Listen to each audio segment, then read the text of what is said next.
Hello and welcome back everyone to another episode of Advanced WordPress Theme Development. I'm sure you're enjoying the course so far, and in the previous video we learned about how to use namespaces, autoloaders, as well as singleton and traits, etc., and we implemented that into our theme.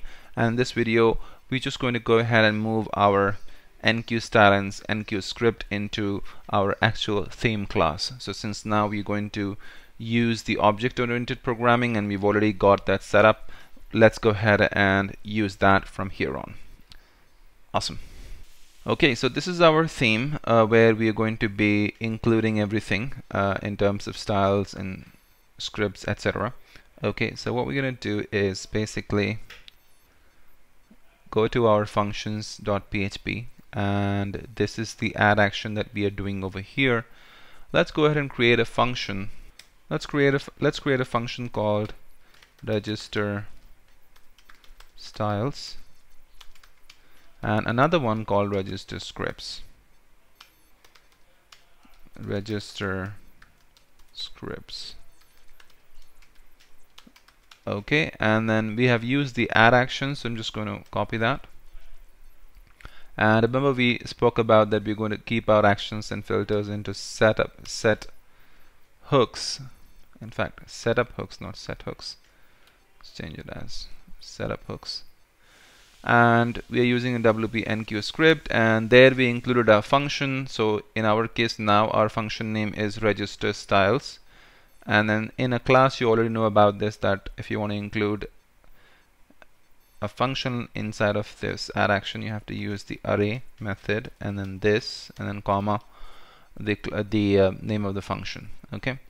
And I'm just going to copy the styles. So we had the styles being registered over here, so let's cut that and paste it here inside of register styles. And then let's also take the enqueues related to styles over here,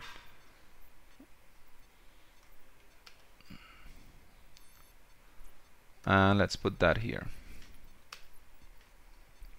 Okay, and also for the scripts, let's do the add action once again, but this time for scripts separately. Looks so clean. And I'm just going to grab hold of these and just make sure we put that here, like so. Okay, so that is done. And these are our actions. When we have filters, we'll put filters, but these are our actions.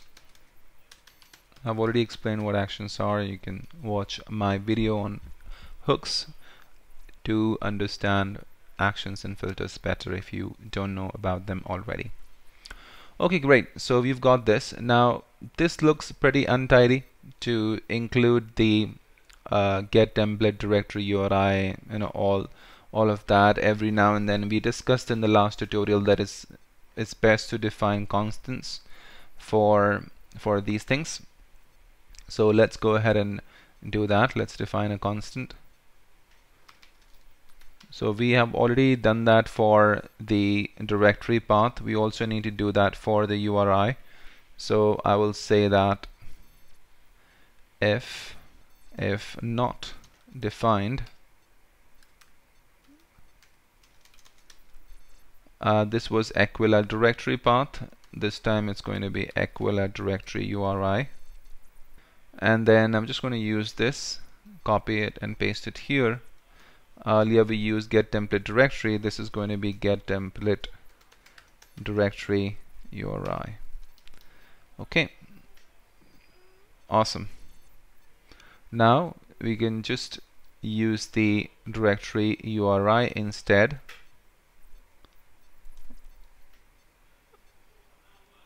Okay, so wherever we have the get template directory URI, let's just replace that with our constant, and wherever we have the get template directory, we can replace that with Aquila directory path.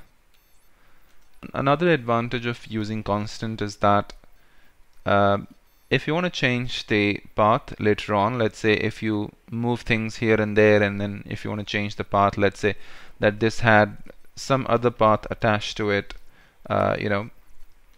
like for example assets or something like that, and then if you want to change it, you have to go back and change every places in the theme if you haven't defined the constant. But if you have defined a constant, all you have to do is come in over here and just change it at one place, and you're done. It will automatically be replaced everywhere in the theme. Okay, so we'll go ahead and come back to this later on, but I think for now we're good.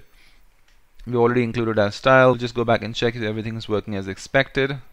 There you go, you can see that everything is working as expected. So we have actually used that. So the next thing we're going to do is, I think it will be better to move this into an assets class, because Aquila theme can be for like main bootstrapping, but you know, like we discussed earlier, that we're going to create just one class, which is Aquila theme, and then it's going to import everything, all other classes inside of it. So it's going to like include them, load them. So let's do that. So I'm going to name the class as assets over here. So it'll be class and then assets.php, and I'm just going to go ahead and create this class. So this will be Enqueue theme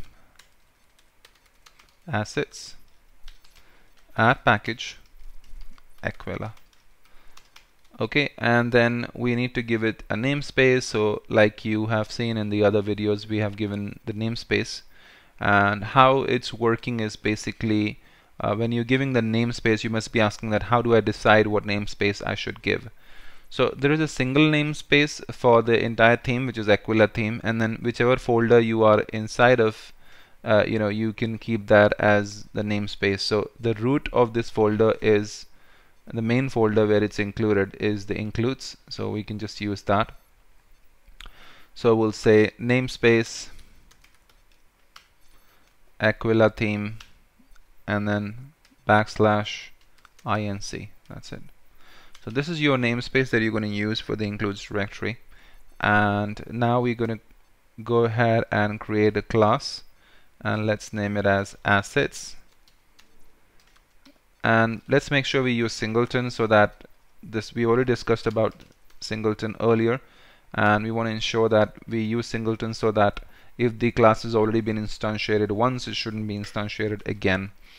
And then we can also use its trait, which is your get instance function to instantiate it.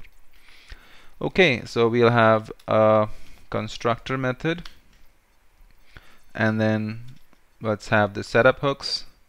So I think we already have all of that here, so I'm just going to copy that to save time.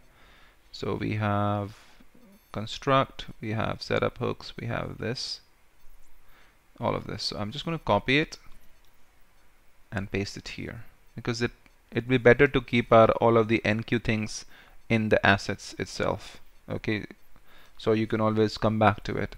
And now I can actually get rid of all of this because we decided to keep that there. And I'm just going to get rid of this for now.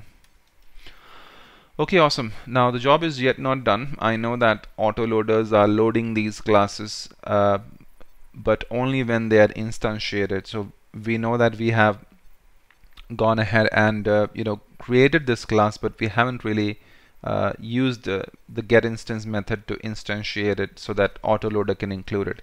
These autoloaders, this autoloader function, the SPL autoload register, is only going to include the class for you if you instantiate it. And we discussed in the previous video, we can do that by going ahead and using the get instance method of singleton. So let's go ahead and do that. So inside of this construct, we can load classes. So we can say the name of the class is assets. So this is assets, and then I'm going to use the get instance method. Okay, so now you can see that it will be included. So let me just show that to you, what's happening here. So just to recap, I know I've been repeating this over and over again, but I will do it like a few more times so that you know it's clear in your head, and then later on I will just go ahead quickly on that. So assets is using singleton. Singleton has a method called getInstance. The job of this is to check if the instance of the class already exists. just return that instance. If it doesn't, then create an instance using the new call class get cloud class function. So this will instantiate the class, and the moment it's instantiated, autoloader is anyways checking that, and as soon as it's instantiated, it's just going to include that for you. So it's using the required ones to include that particular class for you. Awesome. So you don't have to include that in functions.php. Okay, I hope that's clear to you. Let's close that, and I'm expecting that now, because we went ahead and instantiated it using getInstance, I should be able to have everything working as expected, and there you go, it's all working well. Awesome.